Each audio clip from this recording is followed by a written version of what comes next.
Going back to the analogy of prosciutto is there was always a craft of making prosciutto. Some master figured it out through trial and error. Like for the last 50, 60 years, there was no craft in selling fish.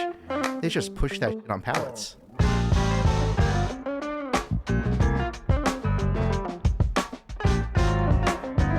First of all, bro, salud. Thank you very, very, very much. Thanks for being here, Liwei. We know how busy you are. You're basically everywhere in every restaurant. And I mean, you're amazing. He's a legend, thank you again. man. Total legend. I know it probably took you a long time to become an overnight success. Well, no, thank you. Thank you But for I having will me. say thank you, man. We love having you. And we've actually never met. Yeah, first time here. But of course, I've heard of you. So I've heard so much about. Yeah, you about guys sell this- it to the this same spot. places. You talk shit about the same people. Andy's in the middle. and he's in the middle playing both sides. Right. So who are the people who try to pay you net 90? Or I'm just fucking around. 120, you mean? Yeah, who owes you Yeah, money 120, right and who just won't pay? now? Yeah. It's all the same suspects. I'm sure we have the same list. Yeah. I'm sure we I have was the going to same say, list. it's totally the same suspects. This podcast is sponsored by Beverly, a new food festival at Wynn. So it's June 6th through 8th. Some of the greatest chefs in Los Angeles and also the world will be there. You can get yourself to Vegas. We have 2 tickets to give away to the feast with chefs including our guest Liwei Liao and Heather Wang, and our producers will tell you more about how you can win those tickets. Yeah, whatever podcast app you're listening to this in, leave a rating and a review. Take a screenshot of that rating or review and tag us on Instagram with it. We'll see it and you'll get entered. And yeah, if you can make it to Vegas, it's going to be a great time. Can I come, Andy? I thought Jay and Hillary and Ben and all of them, they're bringing you? There's I no mean, is there a +1 anywhere? I mean, around there? if they're bringing you, you can come. Cool. See you guys there. We've got Liwei Liao, who is LA's version of the dry aged fish guy. He sells to numerous restaurants. Over the years, he sold fish to Michael Cimarusti, your friend.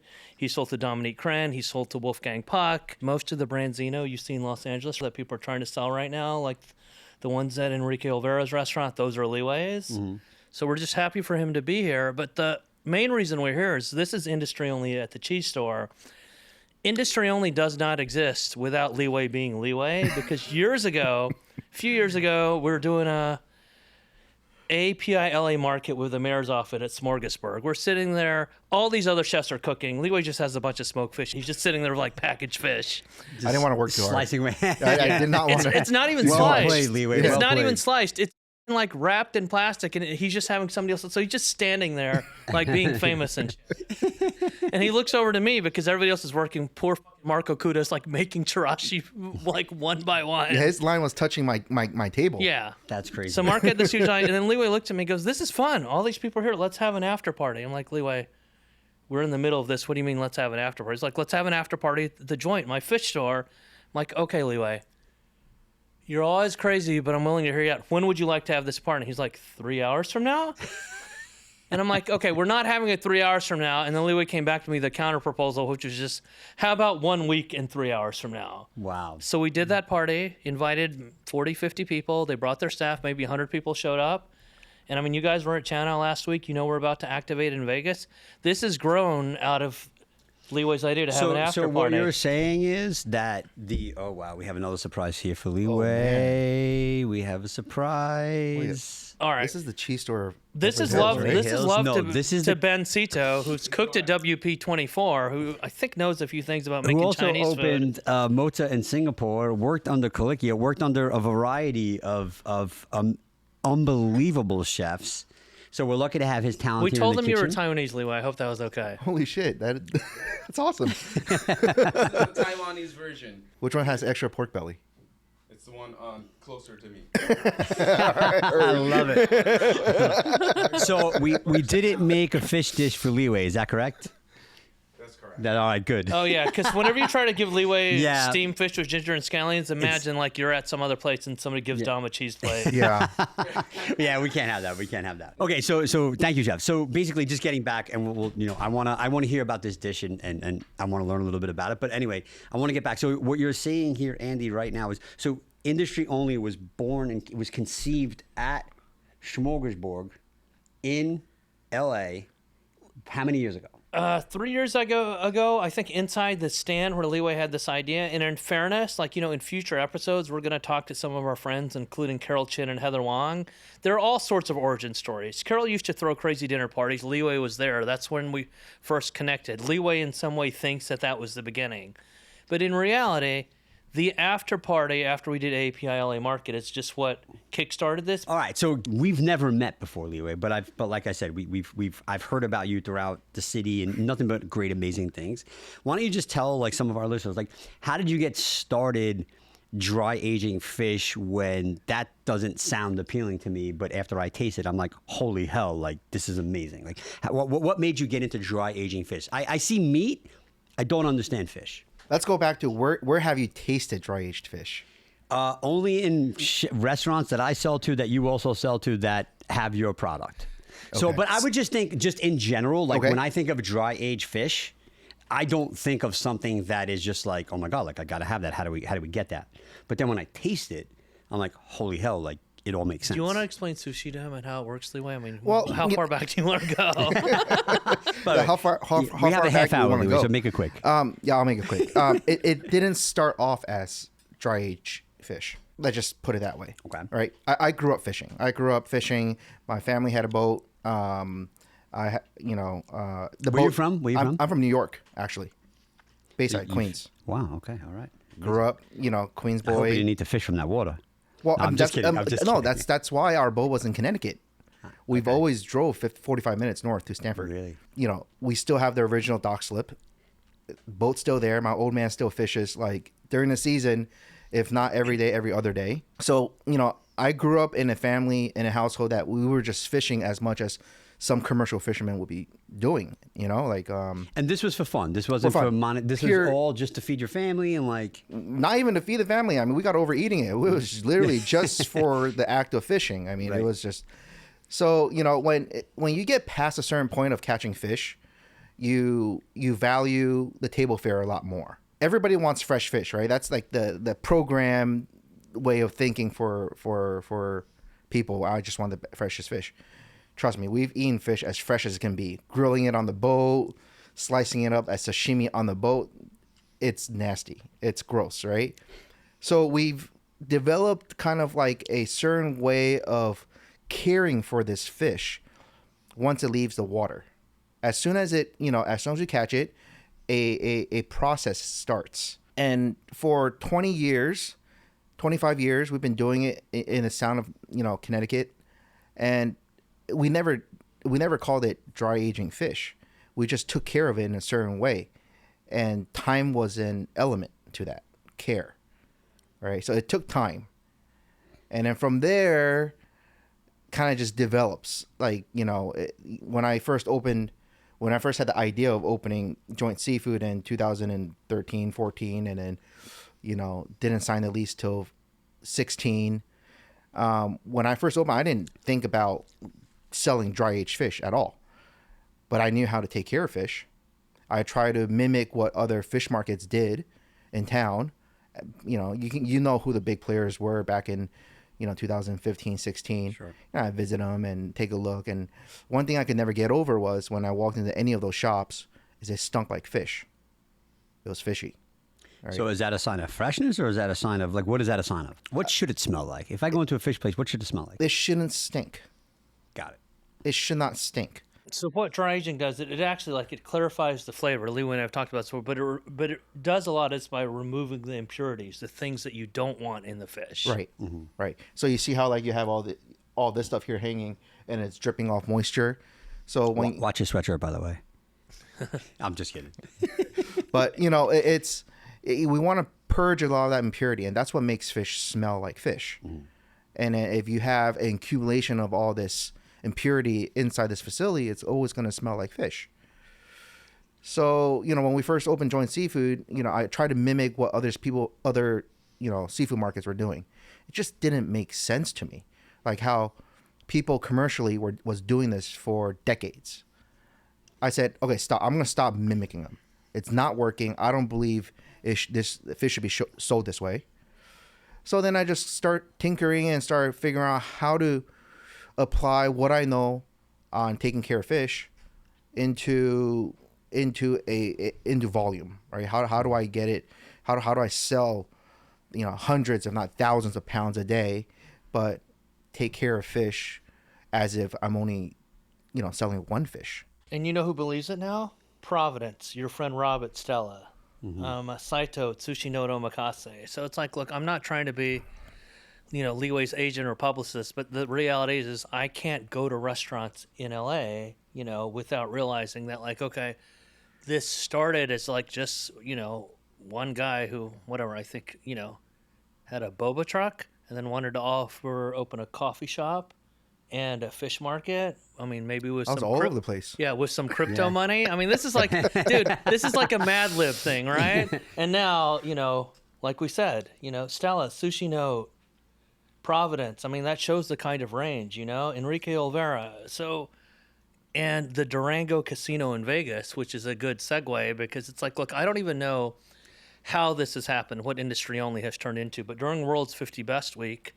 on the heels of that, Liwei and other prominent LA chefs, including Heather Wong from Flowering, including Andrew and Michelle from Moose Craft Barbecue, they're going to Vegas. They're going to be part of a new food festival, new culinary festival called Revelry. Wow. And the thing about this is, who else is in this festival? Daniel Hum, Dominique Crenn, J.P. Park, Thomas Keller. I mean, I'm just going to stop because you get it. You get the caliber of this. Liwei's going to be there cutting fish. There's this thing they're doing called the Feast on Saturday, where he's part of this Shibuya Crossing activation. Where is this taking place, Andy? At Wynn Las Vegas. That one will be a great outdoor event. Jeff Ramsey, the great chef at Mizumi, the very mysterious yakitori guy will be there doing his skewers. And I have a feeling that Liwei's going to be spending the week, cutting fish for some pretty A-list chefs, given everybody that who's there. So, all right, number one, Liwei, what are your plans for that week that you can share, and or like how do you feel about going to a casino that is, has its own marine biologist and has been thinking about stuff like this for a long time too? Well, the only thing I'm thinking about actually for Vegas, and it's a few months away, is this golf tournament I'm playing in on Friday. Oh yeah, right. And I wasn't invited to this, and how come? Maybe you're good, and they want shitty golf players like me. I think it might be the opposite, but yeah, tell me more, Liwei, please. Like, I haven't swung my clubs in like 12 years, 15 years, whatever it may be. Tell us about this golf tournament, because this is pretty sick. Well, apparently it's hosted by Thomas Keller. Love. And it's a celebrity, celebrity chef golf tournament. I love it. I'm more nervous about that than where me are they fish. playing? Where are they playing?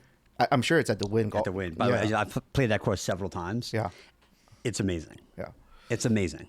I've actually played it before, and I've also played Shadow Creek too. Shadow Creek is even more amazing. Yeah. But that's cool. I've never played Shadow Creek, but the Wynn is awesome. Wynn is awesome. And I mean, It's and so the much fun. opportunities are right. It's like, Liwei, I get it. You sell at the Durango Casino Resort, right? You're at the Nico Steakhouse, but there are going to be all sorts of opportunities to do fun things. But Wynn is actually where they're having the World's 50 Best announcement. It's obviously where a lot of the chefs are going to stay, right? Yeah. You've got that golf course. You've got whatever, the XS nightclub, whenever you guys want to pop off and put your name in lights. I mean, it's going to be really, really funny when I put "Welcome Josh and Island" on the billboard the day that you With go. a picture of you. Yeah. Just put it in quotes. Yeah. With a picture of you. That's going to be funny. But you're going to go there. You're going to eat at Casa Playa. You're going to go eat at Mizumi, and these are all places that are doing very interesting things with fish, Maybe there's a bigger partnership there. Maybe there's not. But I just think it's cool that had you not stood around and did nothing at Smorgasburg except suggest we have an after party, none of us are doing this right now. Well played, bro. I love it. You're my style. Yeah. I knew Vegas was happening that moment on that Sunday. Crazy. But tell me a little bit for real, right? Because it's like, we're joking here, but this is very serious. Tell me a little bit about the facility that you're building and what it's going to allow you to do and some of the other markets you're planning to hit. So right now in Sherman Oaks, our capacity is way maxed out. I mean, I built that, I planned that 8 years ago. It was not meant to move the volume of fish that we're doing now. Are you operating just out of Sherman Oaks right now, or do you have another location you're operating out of?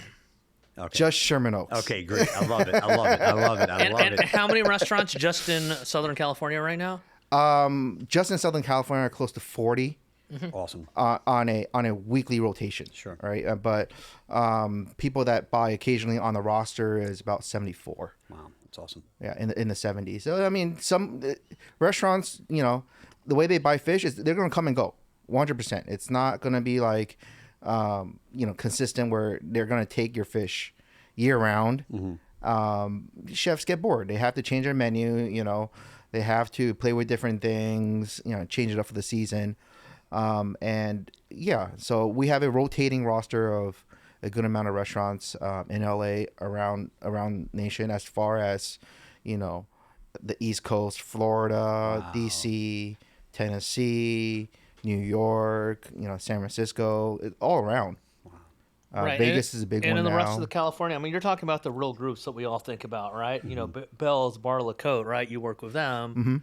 Rogelio Garcia, who just got nominated for a beard and has a Michelin star in Northern California. I mean, it's just like, it's to the point where Liwei needs more capacity. He doesn't need more marketing. Like, this podcast is going to hurt him because people are going to call him. He's going to be like, yo, I don't have any Benzino. We're literally maxed out yeah. on Benzino. All right, but so tell us about what you're building, though. So we're scaling up, and it's gonna be the world's biggest dry aging, dry age fish production facility in the world. Wow. As it is right now, I'm already the biggest, dry age fish production in the world as of right now. We go through, we have on rotation anywhere between 1,000 to 1,400 hooks, and that's individual fish, big or small, per week, pushing 5,000 to 6,000 pounds. That's 3 tons a week on rotation. That's crazy. And that's, if you think about it, that's a lot of fucking fish. At a certain point, do you have to like cut down on the species that you're actually carrying? Well, exactly. I mean, like, how do you? Exactly. That's why we have the offer list we have, the things that we offer. It's. I need to go in the direction of low mix, high volume. I can't age. I can't work with like a lot of different fish and have low volume on them, because a big part of our success is not just the processing of the fish. It's all the way to the source. The only way our fish is the best is because we are sourcing all the way to the source. We control the logistics. We understand the layovers, how it's coming from different parts of the world, how the fish is being raised, how it's being harvested. All that matters. You can't just go and buy fish, whether it's a supermarket or downtown somewhere or a fish wholesaler, and expect it to age. You can't do that. Like it's the process, right? It's not just a dead fish that you're aging. It's the process of the catch and the whole, like, from start to finish. Yeah. You have to understand what's happening with the fish when it was still alive. 100%. Right. And so Liwei's completely unthreatened, by competition and all that. I mean, I'm in sort of the same way that you are, because you understand that your quality. Because the wild thing about when you walk to the fish market, the fish are hanging on hooks, and you, the normal customer, you, literally any restaurateur, any rival supplier, can walk in, and it says what restaurant the fish is going to in the case. Right. And to me, it's always like, yeah, so what? We know how to do this. They need us, right? This is all. So the transparency of it is very, very impressive. Where do you see these fish hanging, and you're just like, oh, these are going to that restaurant whenever they're ready. So like, do you have like certain fish that you think really excel at the drying, and like you really taste a very, very, very big difference between it being fresh and being aged versus other fish that may not necessarily, like, of course you're going to age it for the quality and things like that, but like what fish do you think like ages the best versus another fish that may not necessarily age as well? We're always trying to identify these different species coming from different producers. Because if I can identify ones that excel better in our process, of course it's going to stand out. And having the logistics and then the buying power to actually source this fish will give us the leverage. And that's why you've seen me travel the world all the time, Southern Hemisphere, Japan, wherever. Right. We're working with different regions to find these unique species, right? King salmon being one of them, excels very well. Yeah, Liwei's got a very deep relationship with Ora King, and I think Ora King's going to be with him in Vegas. I mean, they're with him wherever he goes, so that doesn't surprise me at all. we love that fish, by the way. We love Ora King. We buy. Yeah. And we didn't. Ora King didn't choose us. Like, we chose Ora King. I've tried all the other king salmons. Sure. Right. I'm only gonna work with. I'm working with people not because they pay me or anything. They don't pay me. I work with them because they're producing a product. Wait, we're not paying Liwei for this? Oh, thank God.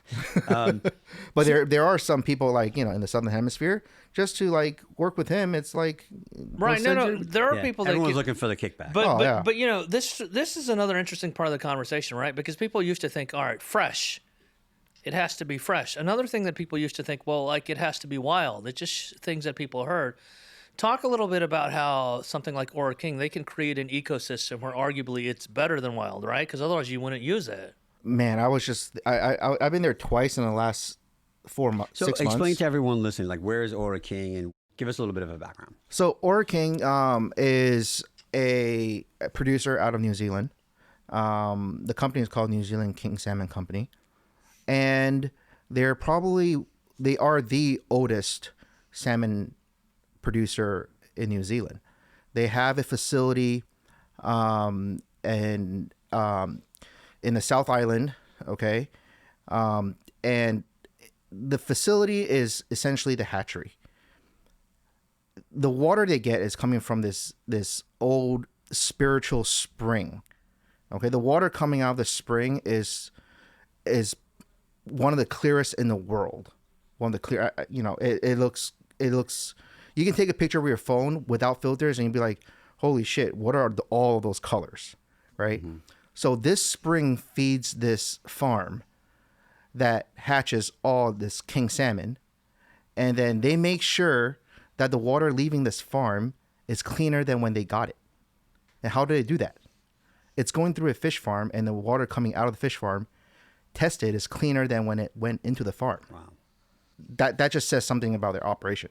That's crazy. And then aside from that, the genetics of the fish, the husbandry, they have so many, they manage all their families, the families of salmon. Mm-hmm. And originally the salmon is the same species of salmon that comes from California. They brought it over to the Southern Hemisphere, I think in the mid 1900s.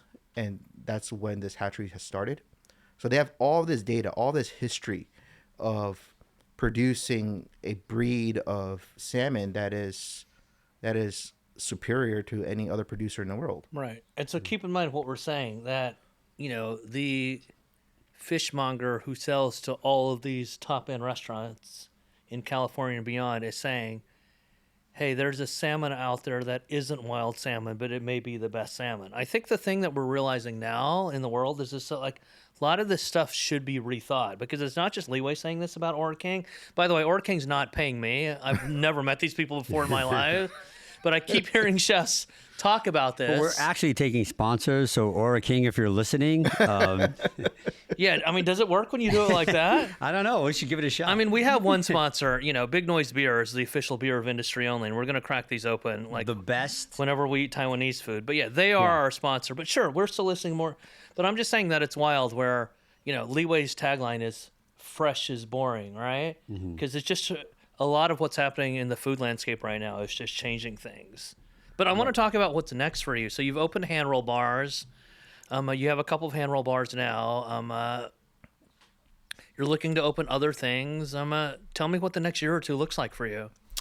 It's gonna be a shit show. Yeah, and tell us what you want which is a great thing, bro. Right. That's awesome. Tell us the on the record happening. part. You don't have to tell us about all these deals and LOIs that you don't need to violate. But yeah, just tell us generally what you can tell us. I think it's just real growing pains. Yeah. I think we've hit a point where it's just like we need to do something. Right. And the growing pain part is, I mean, think about it. We opened in 2018. We had a year and a half to 2 years of just trying to get our footing and figuring shit out, how to get, how to survive as just like a local seafood market with a restaurant and a coffee bar. I mean, that's how we started, right? We were just trying to survive. And then the world gets hit with this bug, right? And then what bug are you referring to? This, I'm just kidding. I'm just kidding. Go ahead. But so it was a tough build, tough start, even tougher 3 to 4 years where we're constantly pivoting our business, and I'm sure you're pivoting too. I and you're think we might know a little something about that Yeah. too, right? If you're in the food business, if you didn't pivot, we wouldn't be having a conversation right now. Right. And you know, we're a little bit different where we're actually still selling to consumers as in like a deli and market space. So we had to change the way we sell product. We changed the way we sell product, and then coming out of pandemic, and then now it's just for the last 8 years we have not like settled in on a business model that would stay similar or stay the same for a longer period of like 6 months. We're constantly evolving. So it's interesting too. So I just want to make sure that everyone listening to understands. So I mean, yes, you sell to all these amazing chefs around town and stuff like that, but like you have a retail store. Like I'm a consumer. I can walk into your store and I can buy that exact same type of fish that you're selling to all these restaurants. Is that true? Yes and no. But you can buy a lot of fish. You can buy caviar. Yeah. You can buy una. You can definitely buy dry aged fish. But no, there's there's allotments that go to certain chefs that. Sure. You have to respect the allotments. I get that. But yeah, you can walk in and say, Yeah. I need a piece of tuna. I need a piece of swordfish, and Liwei's got that. So Got it. 100%. Got it. All right. So the other thing that we sort of want to talk about is what's that famous quote? I want to make sure that I say this correctly, right? Because we've been in a lot of worlds where this relates, right? And the quote is: first they ignore you, then they laugh at you, then they fight you, then you win, right?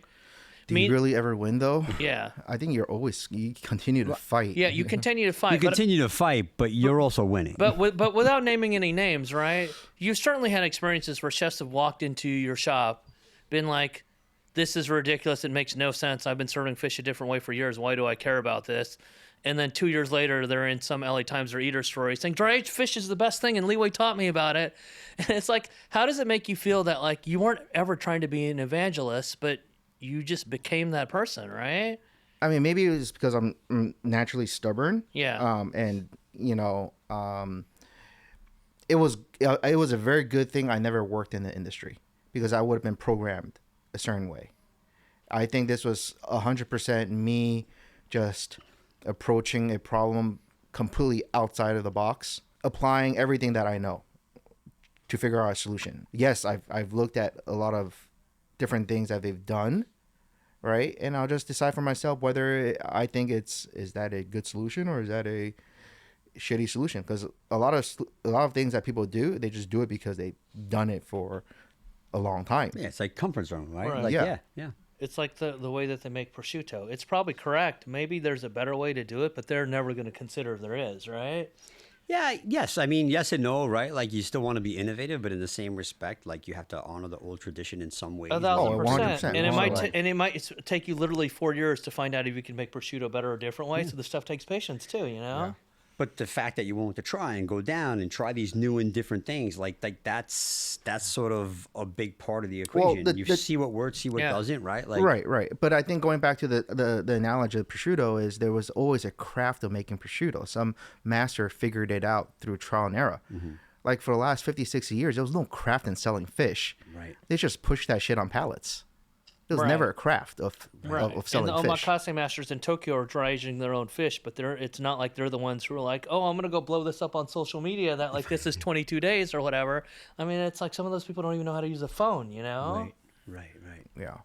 So, what are some of the fun, exciting ways that you see people serving your fish? Like you go to all the restaurants that serve it. What are some cool things in LA that you've seen recently that people have done with your fish? You know, I'm trying to get the fish to chefs in its peak performance. Like it's the best or better than when it was fresh, where I'm trying to get them a product that is better than it was fresh, but then it's up to them. Yeah, I've seen chefs take perfectly amazing branzino and completely like annihilate it. Like so if this fish is hanging in your like when do you? I mean, obviously you've done a lot of trial and error. Maybe it's by time, maybe it's by look. Like, how do you know when this fish is acceptable to you to be able to send that to the chef? So we call that spec, right? It hits a certain spec. We look for different things. It's We're at the purged- cheese store of Beverly Hills where the In the pumps are basement, going we again. are here at the cheese store in Beverly Hills, live in the basement. If you hear that pump, that is a good sign. Yeah. Yeah. But we look for a certain spec. There's a certain level of conditioning that needs to happen to the fish. It needs to purge X amount of impurities. It needs to get to a certain point of moisture loss, a certain reduction, get the skin to where it will perform on heat in a certain way. Wet fresh fish will never perform on a grill. They'll just stick and shrink and shrivel and stay soggy. So all these years, that's what should have happened, because that's always what happens when I put fresh fish on a grill. Yeah, it's Okay. yeah, So it's not me. it's not you. Okay, cool. All right. So you get it to restaurants where you create a situation where it's hard for them to mess it up. Very hard. Right. And people don't realize that. Like that's where the value comes in for us, right? Right. If I'm sending a restaurant like 400 branzinos a week, when I plan out their fulfillment, they're gonna be able to serve and send and monetize from 400 branzinos. That's the idea. But if they were to source 400 branzinos themselves, between like hiring at $24, $26 per hour to prep this branzino, to maintain this branzino, to execute on this branzino, out of 400, they at best maybe 370.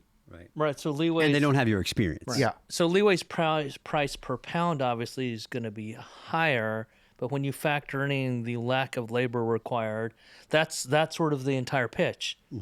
Like, you don't need these people here in your restaurant to cut fish poorly or incorrectly. We're going to cut it correctly.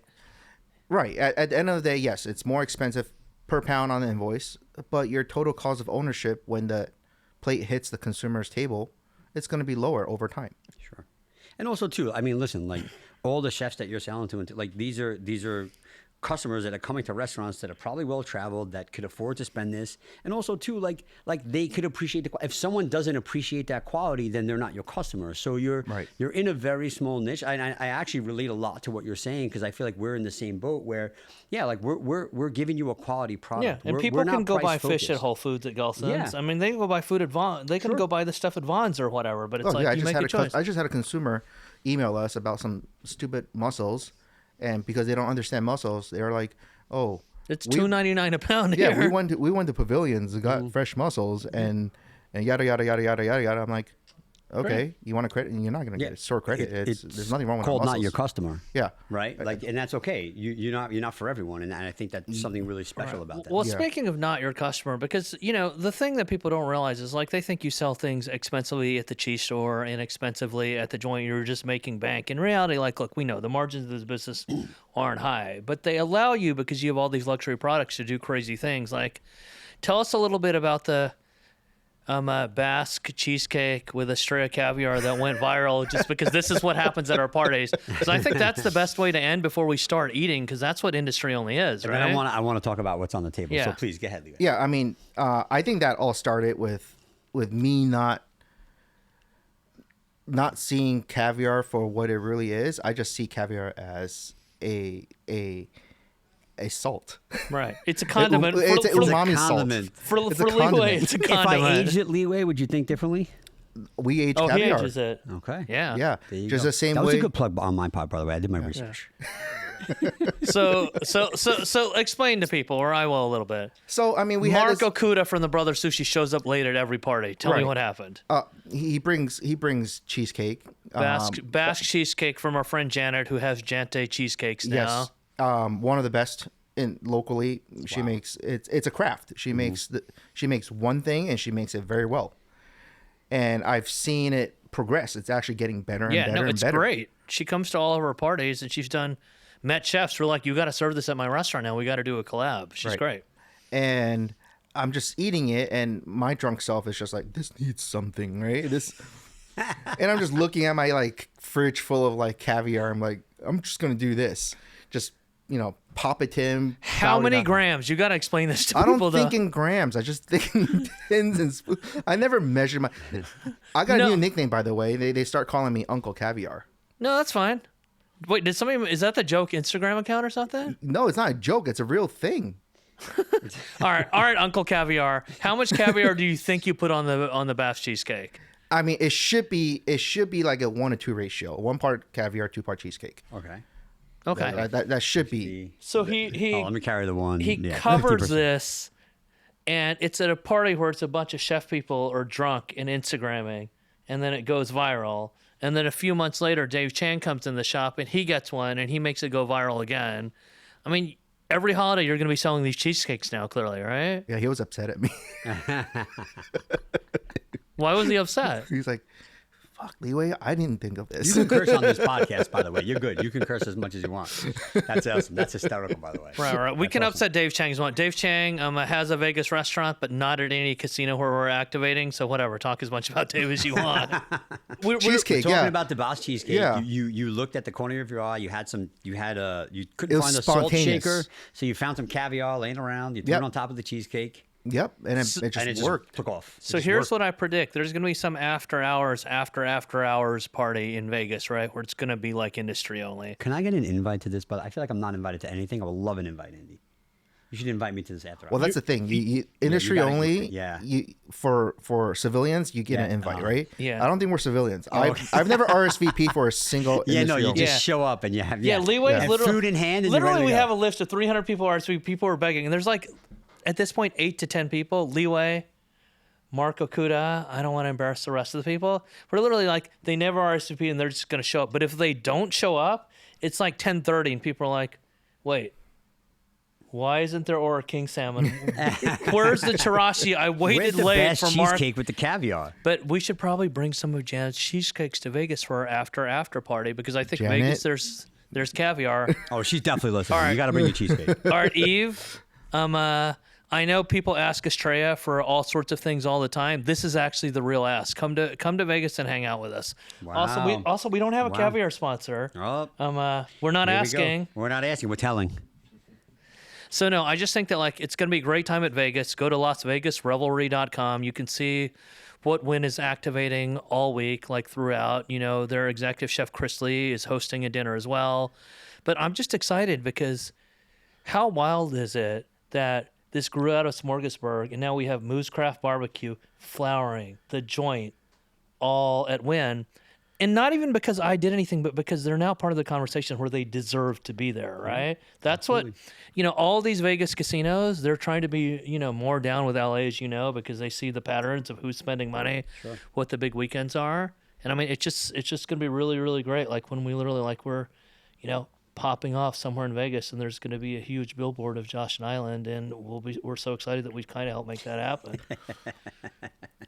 I'm waiting for it. Yeah. I love it. All right, so why don't you just plug your place? Tell us how we can get your fish. Tell us where you guys are located. Give us a little bit of an understanding, and then we're going to dive into what's on the table. Very simple. Joint Seafood, jointseafood.com, Joint Seafood on Instagram. You can drive up. We're in Sherman Oaks. Open every day except Monday. Yeah. And personal Instagram is? My personal Yeah. is Dry Aged Fish Guy. Yeah. And I mean, he's. How'd you come up with the name? I'm just kidding. Come I actually on, don't. Liwei, let's go. Yeah.